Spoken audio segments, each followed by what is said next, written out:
I have a tendency to think of the entertainment element, and that's my first interest is, oh, we've got to get the entertainment lighting in. But then as I go through my day-to-day process, my day-to-day job, the lighting systems are unusual. The placement of the lighting, the lights that are out, the ones that don't cover the hallways, the dark hallways, I've gotten used to it, but because it's back office, it's not always priority to me. But it's absolutely critical that the lighting it needs a revamp.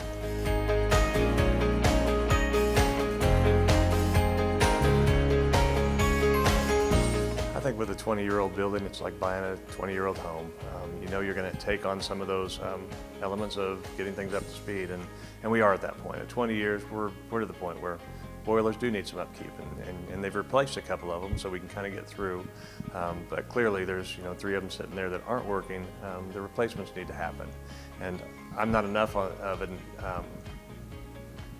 expert on the HVAC side of things to understand why 5 boilers versus 2 is the magic number, but I'm sure it's the shared resources of each boiler going through different parts of the building, and people sometimes forget we have the Boston Conference Center, which is a good amount of square footage as well, so all of those kind of serve different purposes. And with us limping along right now, it's been interesting with my office is often 63 degrees while the office outside is 70 degrees. So finding that balance has been a real struggle in that it hasn't been just going to the thermostat and changing the temperature.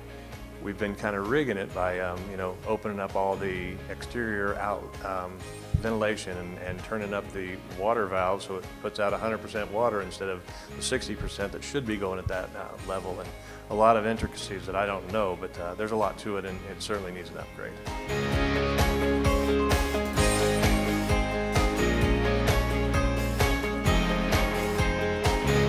I think that picture probably summarizes it. It's like tires on a vehicle. You go spend $1,200 on a new set of tires, you really don't get anything new for it.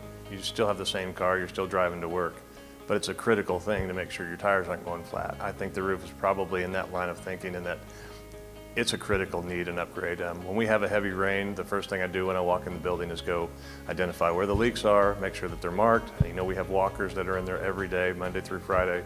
Got to just make sure it's safe, and we certainly have a leak problem that has to get fixed.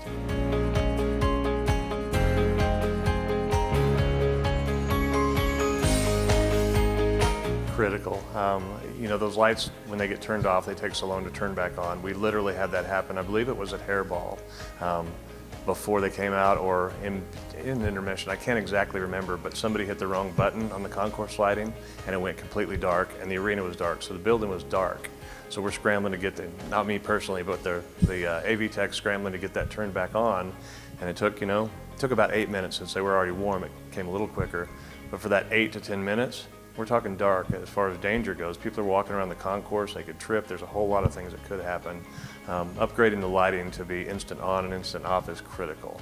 The experiential element of the fun lighting parts, the things that really pop, and the paparazzi and the adding energy to an event. I think every wrestler at USA Wrestling would love to see a little bit more energy that way. I know cheer and dance could certainly benefit from that as well. It really just takes it from being a building to a party place, and I'm a big proponent of going ahead and making sure we get that experiential lighting. And I'll say this because we did a skating rink event here recently, and I reached out to Jeremy Wan, who owns Sure Sound and Lighting, that does a lot of our staging and lighting, and said, hey Jeremy, do you have a disco ball? We at least want to make it look a little bit like a skating rink. Well, he brought in a whole apparatus that had laser lights and disco balls, 3 or 4 of them, and several different things that turned this building from a blank canvas into an experiential lighting experience, and it was night and day. You walked in and you just felt like it was fun. Even if people weren't in the building, it was fun. So I think that alone will improve the customer experience to a degree that we can't even imagine yet.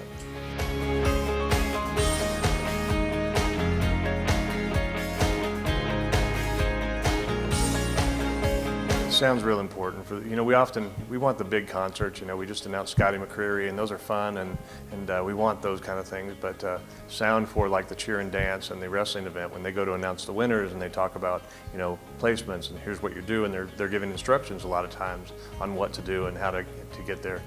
People like me, that my hearing's it's aged a little bit. I have to struggle to hear that. The clearer the sound, the more opportunity I have to actually hear what's going on and just not tune that out. And I think it's an important upgrade. Can we get by without it? Of course, it's like anything, but there was a night and day difference between our existing sound system and the upgrade that they actually showed us. And when they showed us what they were working on, it was only 1 or 2 speakers. It wasn't even the whole system, but it was night and day in difference.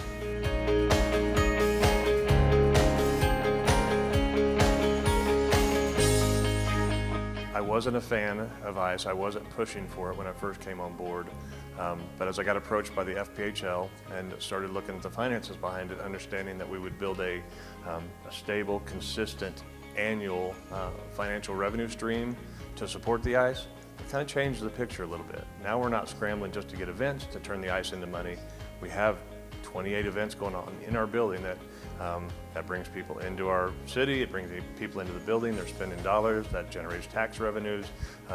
That alone is enough of a foundation to think we should be able to build on that and incorporate some other entertainment events that really would be a benefit to the community, including things like if you have a hockey team, the first thing that follows is usually a youth hockey program. People are going to want their kids to start playing hockey. Adult hockey leagues, open skate for ice skating, and I could visualize a roller skating event early in the week, and then putting in the ice and turning it into the later part of the week having an ice skating event. What an unusual and fun thing that would be to have both. And there are people who like to ice skate, there are people who like to skate. I think that would serve the community.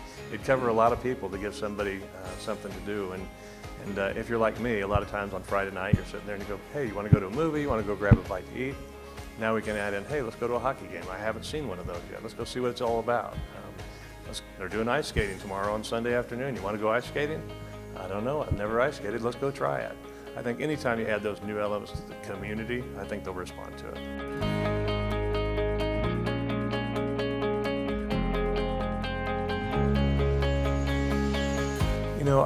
I think the Storm has had pretty good following. I think they've got some really good attention, and there's some hockey vibe in the community there in Kearney and here. And I think some of those kids that are playing in that league are great players, and some of those you could see in the Division I's and potentially even to NHL. And some of those guys could end up, becoming good enough and end up playing on the FPHL for us here in Grand Island.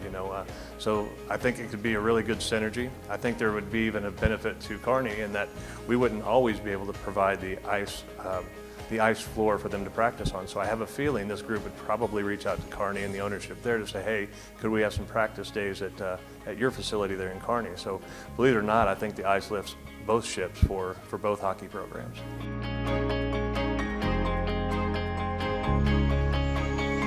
It seems like some of the council members are really supportive of this. I think they see the value, and I think mostly, some of that is just personal want to see something new, but I think they see the value to the community. And if it's anything like what I've experienced, it's probably one of the first questions they get asked as well is, are we going to have ice in the Heartland Event Center? That's a common question. So when the community is bringing that sort of thing up so regularly, there's interest. One way or another, there's interest, so we need to pursue it. And Chelsea Steinke, she's our Director of Finance with VenueWorks here at our building, and she said, maybe we should do like a Facebook poll to see what the community has to say about that. And I said, that's probably a great idea. We probably could get a pretty good feel on what the community wants by doing something like that on the social media. So that might be something we pursue to let the community kind of have a real direct voice to it.